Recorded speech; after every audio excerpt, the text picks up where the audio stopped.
Muy buen día, estimados alumnos. La consultora FinCosmer Training and Consulting les da la bienvenida a nuestro taller Contabilidad para Pymes. Les saluda el economista Juan Carlos Castillo y Achapa, consultor senior del programa Creciendo Pyme. Continuando con la sesión 3, vamos a ver el análisis de los estados financieros. ¿En qué consiste? Consiste en recopilar los estados financieros para comparar y estudiar las relaciones existentes entre los diferentes grupos de cada uno y observar los cambios presentados por las distintas operaciones de la empresa.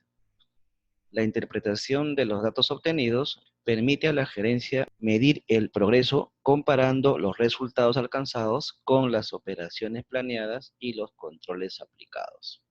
Informa sobre la capacidad de endeudamiento, su rentabilidad y su fortaleza o debilidad financiera.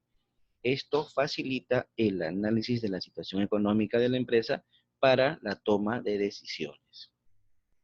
Es importante que conozcamos el significado de los siguientes términos. La rentabilidad es el rendimiento que generan los activos puestos en operación. La tasa de rendimiento es el porcentaje de utilidad en un periodo determinado. Y la liquidez es la capacidad que tiene una empresa para pagar sus deudas oportunamente. Ahora, según el Manual para la Preparación de Información Financiera de la Comisión Nacional Supervisora de Empresas y Valores, más conocida como CONACEP, los estados financieros son 4. El balance general, el estado de ganancias y pérdidas, el estado de cambios en el patrimonio neto y el estado de flujo de efectivo. Veámoslo gráficamente. La estructura del balance general es la siguiente. Tenemos en el lado izquierdo los activos y en el lado derecho los pasivos y el patrimonio. Dentro de los activos tenemos activo corriente y activo no corriente. Dentro de los pasivos tenemos pasivo corriente y pasivo no corriente. La diferencia entre activo corriente y activo no corriente es lo que la empresa convierte en liquidez o en efectivo, ya sea en el corto plazo y en el largo plazo, correspondiente al corto plazo el activo corriente y en el largo plazo el activo no corriente. En la contraparte, los pasivos corrientes y los pasivos no corrientes se diferencian en los compromisos que la empresa tiene que afrontar, ya sea en el corto plazo. Los compromisos en el corto plazo son los pasivos corrientes y los compromisos en el largo plazo son los pasivos no corrientes. Dentro del patrimonio encontramos el capital social y las utilidades. Dentro de los activos corrientes tenemos caja banco, valores negociables, cuentas por cobrar, inventarios, gastos pagados por anticipado. Estas cuentas del activo corriente se transforman en liquidación efectiva en el corto plazo, es decir, en menos de un año.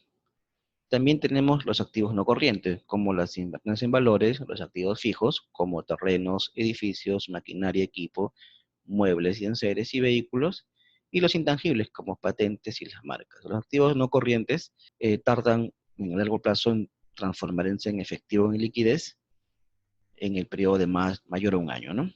Dentro de los pasivos corrientes tenemos los sobregiros bancarios, deudas con los proveedores, deudas bancarias o otras deudas bancarias, los tributos por pagar y otras cuentas por pagar. Es decir, son los compromisos que la empresa tiene en el corto plazo, en el periodo menor a un año. Y los pasivos no corrientes son las deudas bancarias, los bonos, todo esto en el largo plazo, es decir, en el periodo mayor a un año.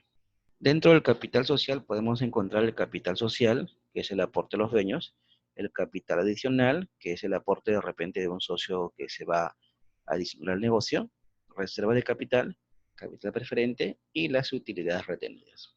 La ecuación contable está representada por activos, pasivos y patrimonio, siendo la siguiente. El activo va a ser igual al pasivo más el patrimonio.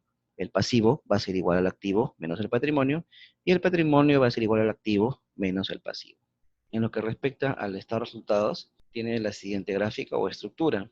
Tiene los ingresos de un periodo inicial y los gastos del siguiente periodo. Ya a esto se le suma la utilidad conseguida, donde, por ejemplo, los ingresos en un periodo inicial menos los costos van a ser iguales a la utilidad bruta. Si a la utilidad bruta descontamos los gastos de venta, los gastos administrativos y la depreciación, obtenemos el total de gastos de operación, que al ser restados con la utilidad bruta, nos da como resultado la utilidad operativa. A esta utilidad operativa le descontamos los gastos financieros y nos queda la utilidad antes de impuesto. Si descontamos el impuesto de renta, obtenemos la utilidad neta. ¿Cuáles son los objetivos del análisis de los estados financieros? Presentar la información contable en forma correcta en una fecha determinada, así como evaluar la situación económica y financiera de la empresa.